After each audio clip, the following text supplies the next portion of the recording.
Hello everyone, আমি অনুশ্রী। আমি চলে এসেছি আমাদের 1 মান্থ ইউরোপ ট্রিপ 2025-এর আরেকটি ভিডিও নিয়ে। এটা ডে 19-এর। এটা হচ্ছে অবভিয়াসলি ভ্যাটিকান সিটিতে, এবং ইউ ডোন্ট বিলিভ ইনি হলেন পোপ। এবং আমি যখন ভ্যাটিকান সিটির প্ল্যান করি, আমার বন্ধুবান্ধবদের বলি, তারা না আমার লেগ পুল করেছে, পোপকে গিয়ে হাই বলে আসবে, বাই বলে আসবে, নানান কিছু বলেছে যে পোপের সাথে কথা বলে।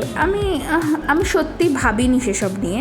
আমি তোমাদের আগেই বলেছি, ওখানে জায়গাটা গিয়ে আমার খুব ফিল হয়েছিল, এবং পোপ আসবে সেটা আমরা জানতামও না, because of language barrier is there, এবং কখনো কাউকে জিজ্ঞাসাও করিনি। আমরা হঠাৎ সকালবেলা ওখানে ভ্যাটিকান সিটিতে আবার যাই এবং দেখেছি পোপ এসেছে, এবং পোপ হচ্ছে ওদের কাছে আমাদের মতো ভগবানের মতো। এবং সত্যিই দেখলাম মানুষ কীভাবে ওনাকে বিশ্বাস করে। খুব ভালো অনুভূতি। চলে এসেছি ডে 21-এ। বিকজ অফ 20 ডেজটা আমরা ট্রাভেল করেছিলাম মিলান গেছিলাম। তো লেক কোমো এর আগেও আমরা ঘুরেছিলাম, কিন্তু সেবারে একদিনের ট্রিপে গিয়েছিলাম, ভালোভাবে ঘুরতে পারিনি। তো এবার লেক কোমোর জন্য পুরো আলাদা করেই আমরা একটা দিন রেখেছিলাম, এবং আমরা ঘুরেছিলাম। আমরা আগের বার যখন গেছিলাম, লেক কোমো একদম পাশেই একটা হোটেলে ছিলাম, মানে আমার জাস্ট রুম থেকে লেক কোমো দেখা যেত। এবারে একটু দূরে ছিলাম কারণ আদার্স ট্যুর ছিল।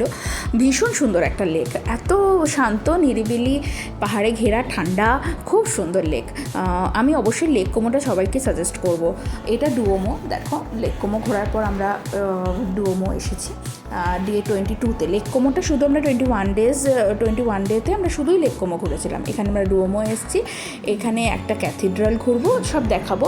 আর এটা একটা স্কোয়ার, এখানে মানুষজন গ্যাদারিং হয়।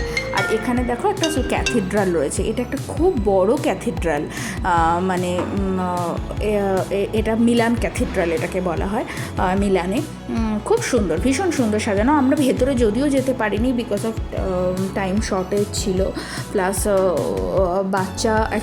আমার বাচ্চা খুব খেলছিল। তো আমরা অলওয়েজ মাথায় রাখি যে ওর এন্টারটেনমেন্ট কী করে হয়, ওটাকে আমরা ফার্স্ট প্রায়োরিটি দিই। তো ওকে আমরা খেলতে দিয়েছিলাম, সেখানে আমাদের অনেকটা টাইম চলে গেছিলো, ফলে আমরা ভেতরে ঢুকতে পারিনি। কিন্তু খুব সুন্দর চার্চ, ভীষণ সুন্দর চার্চ। আমি এরকমই এক চার্চ কিন্তু এর আগে ভিজিট করেছি ভিয়েনাতে, অস্ট্রিয়াতে। ওখানেও খুব সুন্দর সুন্দর চার্চ আছে। তো এটা খানিকটা আমার কাছে ওর রেপ্লিকা লাগছিলো, মানে অস্ট্রিয়ার চার্চগুলো হচ্ছে সব থেকে আমার কাছে সুন্দর লেগেছে, এটা খানিকটা আমার রেপ্লিকাই লাগছিলো। এনিওয়েজ, তো পরের দিনটা আমরা দেখো আমরা চলে এসেছি মন্টেনেস্কো স্কোয়ারে। এটা হচ্ছে তোমার এর ইভিনিং টাইমে আমরা এসেছি, এবং ইভিনিং টাইমে একটা দারুণ ভিউ আছে, দেখতে থাকো। ওখানে না উপরে একটা চার্চ আছে, এবং চার্চটা পাহাড়ের ওপরে, এবং চার্চটা অদ্ভুত সুন্দর লাগে পাহাড়ের ওপর থেকে দেখতে। এবং ইভিনিং টাইমে, অনলি ইভিনিং টাইমে তুমি ভাইব পাবে, ভীষণ সুন্দর। আমি কিছু স্টিল ফটো রেখেছি তোমাদের জন্য, তোমরা দেখতে থাকো। এই দেখো চার্চ, কি সুন্দর, অপূর্ব দেখতে চার্চটা। আচ্ছা, এবার এসেছি ডে 24-এ। আমরা এথেন্স টু নাক্সস যাব। তোমার এটা হচ্ছে আমাদের শিপে আমরা যাব। আচ্ছা, বাই দ্য ওয়ে, আমরা ওখানে বার্গামো থেকে ফ্লাইটে এসেছিলাম, ঠিক আছে? ফ্লাইটে এসেছিলাম এথেন্স পর্যন্ত। তারপর এথেন্স থেকে আমরা এবার যাচ্ছি নাক্সসে।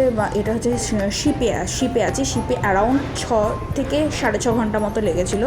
সেই যে আমার জন্য এটা ফার্স্ট টাইম এত লং টাইম শিপ। তো আমরা খুব এনজয় করেছিলাম, আমার ছেলেও খুব এনজয় করেছিল।